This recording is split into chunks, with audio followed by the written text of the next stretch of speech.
asalaamaaleykum man docteur Amadou Lamine Faye ma dellu siwaat pour une troisième partie continuer ci mbirum Tahirou Sarr encore bon bii nag il faut que li ma digaale woon ci message yi ñi ma doon laaj man lan laa fi def ancien ministre la du panafricanisme et de la diaspora man lan laa fi def quoi ci Sénégal quel a été mon apport waaw mais Tahirou Sarr moom nga xam ne tey ji moom ñi ma laaj loolu xam naa ne dañuy bëgg ma comparer ak moom man kenn mënu ma comparer ak moom parce que moom métier bi mu wane métier préfabriqué la man mosuma ko dégg moom dafa ni consultant politique ak accompagnateur d'investissement kooku vraiment ça a l'air d'être un charlatan quelqu'un qui est dans l'arnaque quoi parce que man la yooyu ay fonctions yi dama ko mosul dégg sax ak avec tout mon âge là li ma mos a confronté wu yëpp man mosuma gis nit buy mën a wax ne ni man am naa bi métier boobu da en tout cas c'est métier préfabriqué saxul quoi d'abord un consultant politique nekk en France mais les Français vont consulter en politique ce gars-là français ak li ñuy am ay institut de géopoliticiens des think tank des professeurs qui a des hauts niveaux là dañuy ñëw consulter kii ci problème politique xanaa politique africaine xëy na nuisance am bu mu mën a am foofu ci en Afrique xëy na peut-être mu nekk un agent de la France sur des questions de politique intérieure africaine et ça c'est du mercenariat beneen bi nag mu ni aussi il est accompagnateur d'investisseurs donc tubaab yi mu fa nekkal foofu ñoom lay gunge fii pour leen wax ni bon moom mën na leen wutal ay marché fii ñu investir kon nag kooku moom c'est suspect ça loolu boo ko rapporté dandale ko ak lu muy xeex nii étranger yi comme ni Le Pen Marine Le Pen di ko xeexee en Europe da lay war ni la kii dañ ko ngemb quoi surtout que nag bu demee bay défier le Pastef fekkee ni nanguñ ko jox poste ministre de l'intérieur ak ministre de l'immigration loolu ça me fait même am dire que mën naa suspecter ñi koy défendre ci réseaux sociaux yi est-ce que ñooñu xale yooyu jënduñ leen neexal leen pour que ñu nekk c'est-à-dire que c'est des trolls quoi yoo xam ne dañuy nekk foofu di ko défendre quoi ci moyennant dara quoi ay client lañu quoi bref c'est pas important am nañu ma ci sax xas ji ma saaga mais loolu c'est normal c'est les règles du jeu nit ñi bu ñu la contrer bu ñu amulee argument dañ lay saaga man nag nee naa leen je suis un docteur en sociologie universitaire j'ai au moins 4 maîtrises avant may def loolu yëpp liggéey naa en Europe mais dans des cabinets de consultance quand même ici au Sénégal dans des cabinets de consultance fii par exemple monté naa fii avec benn cabinet Jet Consul ñu installé fii tout un réseau de mutuelles de crédit au Sénégal sur l'étendue du Sénégal loolu liggéeyal naa ko Sénégal yi mutuelle de crédit pour des femmes loolu defar naa ko femmes nekk naa aussi consultant à la CAMIS n'est-ce pas CAMIS moom c'est le programme du PNDS c'est du PNDS programme national de développement de la santé yoo xam ne dañoo instaurer des mutuelles de santé donc ñun ñoo nekkoon les formateurs des formateurs pour l'installation des mutuelles de santé au Sénégal man nag bokkuma ci des hommes politiques yoo xam ni dañuy wut buzz yi wane seen bopp di fësal ñun dañu nekk ci ay sur le terrain n'est-ce pas di liggéeyal askan wi je dirige aussi bi ma Ablaye Wade xamalee lan mooy panafricain parce que man xaw moon luy panafricain moom moo ko xamal j'ai écrit un livre sociopolitique économique pour comparer les régimes du Sénégal moi j'ai écrit 7 livres premier livre bi ba ma ko bindee mu lire ko Iba Der moo ko jox pour mu xool ko il m'a dit que ce livre-là était un livre scientifique où j'expliquais comment le système néocolonial pouvait être caractérisé en modèle ma tuddee sama livre boobu ana kii bi livre bi sax livre bi souvent mi ngi fi de voilà livre baa ngi nii en 2005 le Sénégal sous Wade,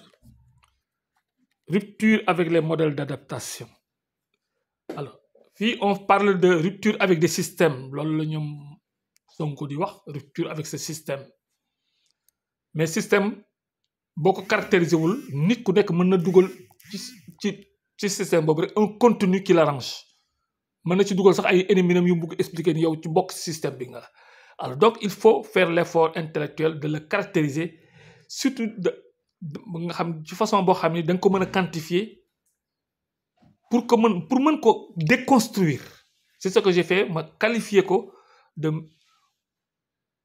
ce système là néocolonial se construit en enclos néocolonial mutation yi muy am yépp ma indi benn façon xam nga loolu ci tubaab rek laa ko mën a waxee nii benn façon d'analyse technique boo xam ni ay modèles laa ko jël dama ko modéliser alors j'ai identifié 4 modèles organisationnels yoo xam ni ñoo toppalante woon ba egg en 2000 un modèle de sélection c'est un modèle de sélection néocolonial loolu du ma ci développer lu yàgg un modèle d'adaptation en deux variantes et un modèle d'autorégulation dynamique qui est le modèle qui opère la rupture. Donc, j'ai vu et j'ai démontré que le modèle de Wade là fait la rupture, amorce une rupture pour créer une alternative au régime socialiste qui était l'incarnation du modèle néocolonial. loolu liggéey la naa ko Sénégal parce que intellectuel moom liggéey mooy production produit du savoir des produits du savoir livre yooyu ñu ngi koy lire fii ci Sénégal ak Europe kooku liggéeyal naa Sénégal li ci topp mooy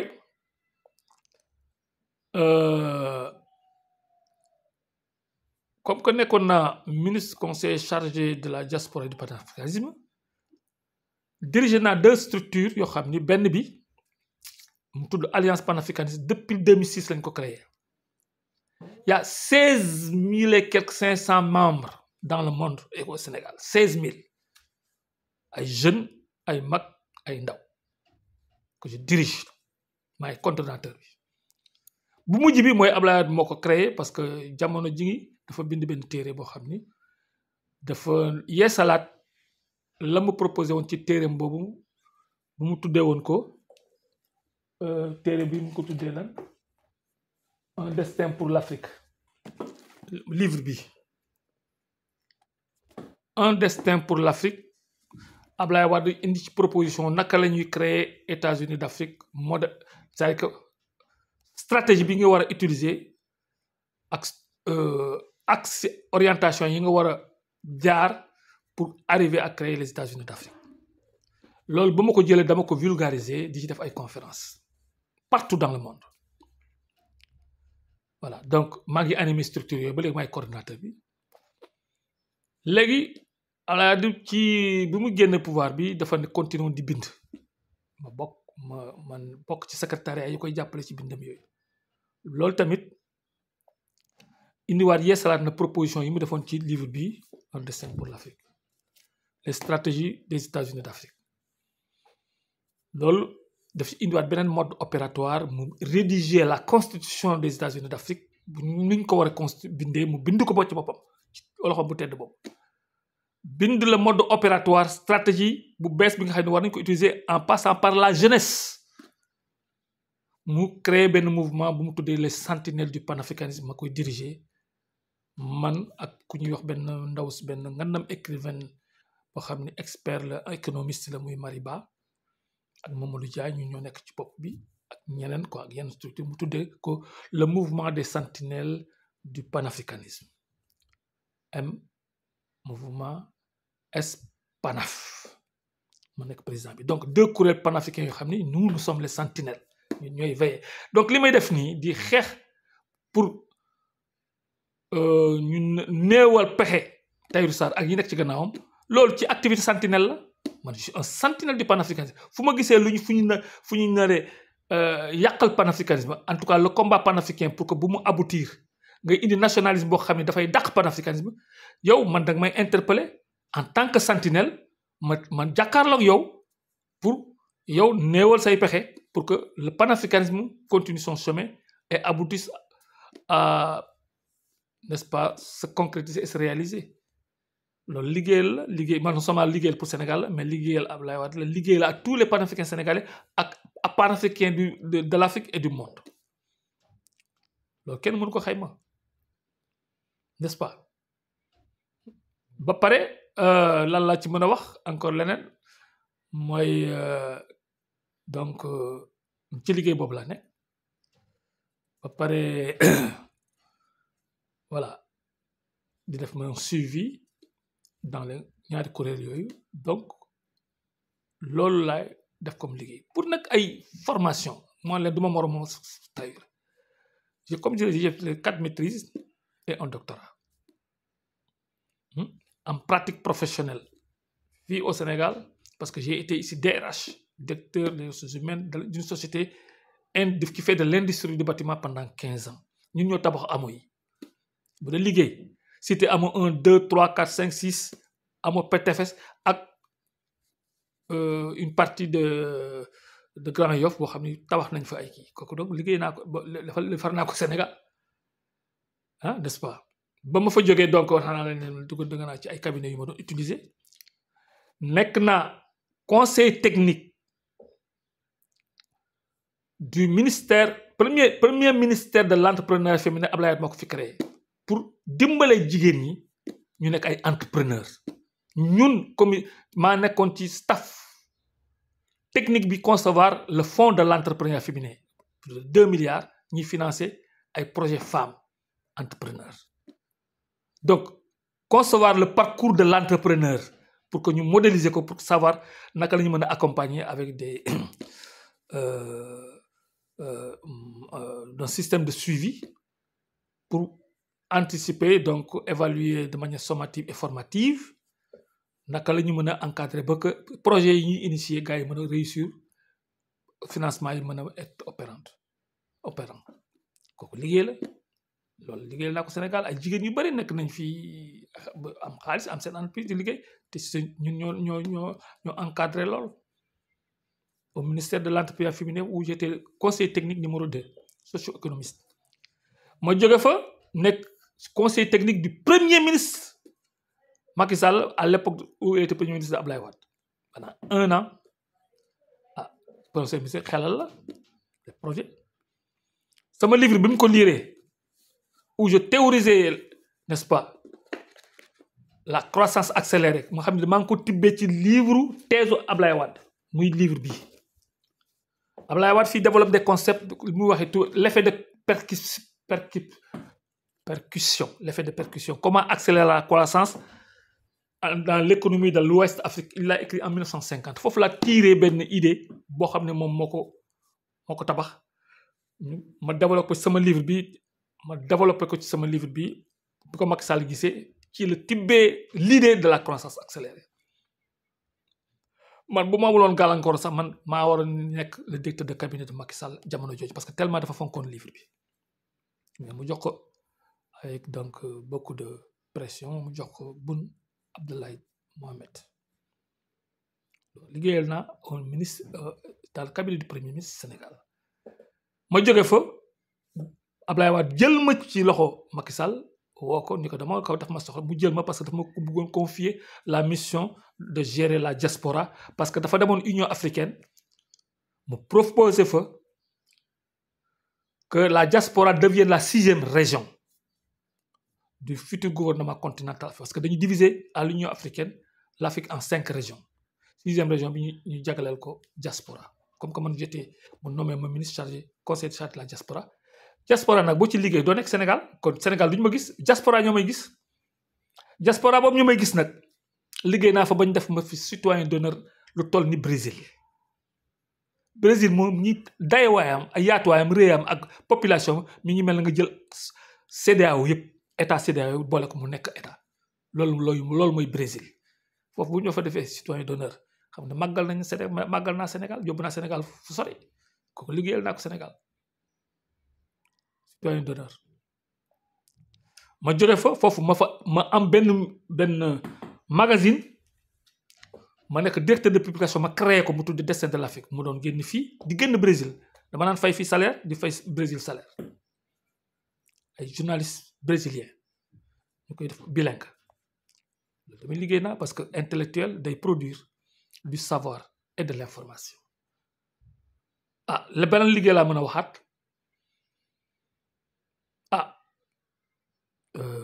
directeur de publication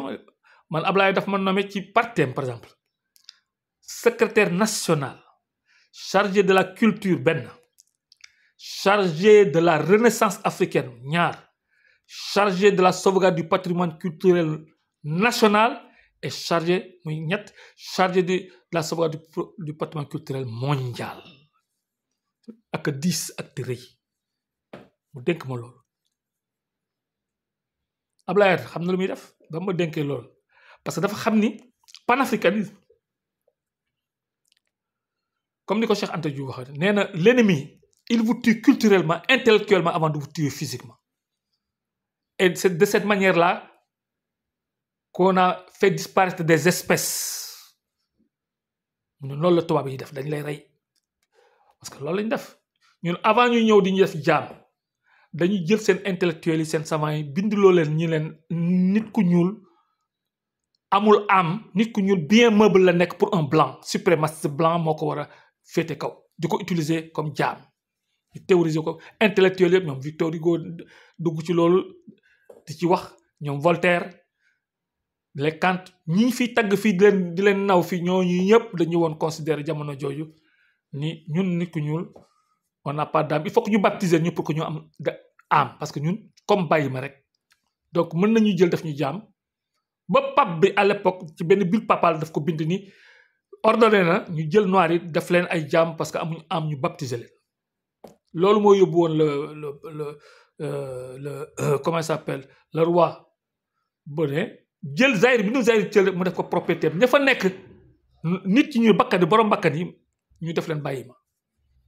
leen liggéey la ku liggéeyu ku amul rendement ñu dagg solo bu ñu la sasee benn rendement par exemple nga bay benn partie su motulee pour joxe exemple pour que ñeneen ñi tiit dañuy dagg sa loxo voilà donc dañ lay rey psychologiquement culturellement avant maintenant loolu bu ñu ko defee yow dañuy créer ci yow complexe parce que bu ñu la rey culturellement loolu la ñuy wax aliénation mooy doo ngay dem ba yow dootoo gëm ni yow yàgg nit ku weex yéen a yem Sarkozy ñëw nag ci jéemaat delluwaat loolu ci suñu xel ni ñun on n'est pas rentré dans l'histoire parce que loolu ay maamam ñoo ko doon wax suñu ay maam ba def leen jàmm mu dellusiwaat fi ñun bi ñu demee ba def bugg renaissance africaine mu ñëw fi suñu université Cheikh Anta Diop bi nga xam ne wane na ni noirs yi d'abord ñoo la jiitu woon tubaab yi 5000 ans nekk nañ ko fi du nekk fi te tubaab créé wul science ñun ñu créé science créé ay pyramide liggéey boobu la Ablaye ma dénk ma pour que la guerre mémorielle kooku guerre mémorielle ngay engagé la guerre mémorielle mooy permettre que nit ñi gëm seen bopp xam seen histoire xam fu ñu jóge xam ni ñoom nekkoon nañu am xam-xam ay jàmbaar lañu woon kon mën nañu jëlaat beneen combat pour libérer seen bopp delluwaat nañu nekkoon mooy ay nit ñu libre ñoo xam ni sax ñoo nekkoon premier dans l'humanité mën a rawaat nit ñi parce que Afrique mën na rawaat dëkk yëpp ni mu leen rawee woon ci jamono jooju parce que ni Afrique tal dayoo ci yaatuwaay ni nga xam ne population dafa jeune comme Sénégal ni mu jeune nii bay topp Sonko fépp la jeune fii l'âge moyen c'est 19 ans boo demee Niger fii l'âge moyen l'âge médian c'est 15 ans ils ont encore une population beaucoup plus jeune le Niger te Niger font plus de 20 quelques millions d'habitants donc guerre mémorielle boobu Ablaye daf ko xeex fii créer fii ce qu'on appelle des lieux de mémoire mooy monument de la Renaissance place du souvenir africain mu prévoiroon fa 2 panthéons un panthéon qui doit servir à recréer la mémoire sur la résistance africaine beneen panthéon boo xam ne dafa recréer la mémoire sur le génie africain lépp lu fi nekkoon ay inventeur depuis ay Imhotep ñu ñëw foofu di ko jëkk a jàng di ko xam kooku guerre mémorielle créer mu tëddi comment ça s'appelle enfin musée de civilisation et cetera liggéey boobu ci lañ nekkoon di ko liggéeyal Sénégal di ko liggéeyal Afrique di ko liggéeyal bépp nit ku ñuul der ku ñuul n'est-ce pas avant boobu sax man balaa bi ñuy def xeex alternance dama ko wax avant bi bind sama livre dama créé woon benn ay articles dama daan bind ay articles j'ai presque écrit plus de 200 articles kii mooy le pressbook boo xam ne sama article yi dama ko dajale woon yëpp dankale ko daj ngi nii de décembre 2000 à août 2001 j'ai écrit presque 200 articles daf ko pressbook ma jóge fa bind 7 téere alors Tahirou Sarr mën na est-ce que moom mën na bind benn article waxtuma laak nag benn téere donc bu ñuy nooy natt ak moom nga xam ne man duma moroomam moom ci xam-xam waaw ñu koy topp nag dañ xam ni ka ñuy topp amul xam-xam bu ngeen buggee yeewu am xam-xam di ci kooku ngeen di dem da ngeen di dem ci ñu mel ni ñun man soo ma ñëwee ci TikTok bi wàcc ci TikTok fekk xale yi seen ndaw ci foofu ñu nga xam ni foofu la ñuy xasante di topp Tahirou damay dugg foofu fekk leen fa xamal leen lan mooy africain ngeen naw seen bopp ut xam-xam sàkku njub Cheikh Amadou Bamba loolu lay jox yóbbal ndaw yi ci tasaw siqaar ak tasaw shubaan dafa lim lépp ay yóbbal yu mu def premier bi mu ci njëkk jiital teg ko ci kaw mooy njub ne leen bu leen ittewul lu dul njub laa tastawina anil huda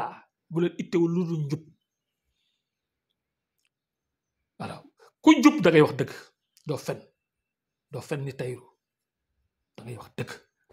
même buñ la ci xase boo ciy wet da ngay wax dëgg waaw donc loolu liggéey naa ko te man ci liggéey boobu sax laa nekk ba léegi moo tax ma ñëw ci TikTok kuréelu ndaw yi la mais dama ñëw fa ndaw yi nekk ñu xam dañ leen réer ñoo xam ne problème aliénation mi ngi leen bugg delloo leen gannaaw ma wax leen nii ma war nañu am fierté parce que Sénégal gi xoolal li fi am nit ñi xamuñu sax c'est que l'aliénation tey jii sénégalais tàmm na fen di utiliser du faux ba tout est faux chez le sénégalais fi neen dañ fa yaakaar ni pays africain ak Guinée yi respecté nañu ñun dañ dellu gannaaw dañ leen rawoon mais ñoom ñoo ñu raw léegi Guinée yi fi nekk di liggéey dañuy ñàkk daan seen doole sàccuñu waruñu xeesaluñu posé wuñu ay xef yépp c'est du faux ay fees c'est-à-dire que yow li ngay wane sa xar kanam lépp c'est faux boo tàmmee di wane faux sa wax day ci lu faux ngay dundee loolu nga foog ni baax na loolu baaxul te ci ñun loolu la ñu ne loolu la ñu ngi yaakaar ñu ngi ci lu ñu taaral wala lu baax fekk ñu ngi ci lu yées di delloo suñu gannaaw tubaab bi di ñu rey sukkab di laqatu ñu ne waaye ñii kat dañu bëgg mel ni ñun dañu bëgg xees ñun Sénégal dañuy dem bay posé nii est-ce que finalement est-ce que fii c'est un pays de métis alors que tellement xeesal gi man nag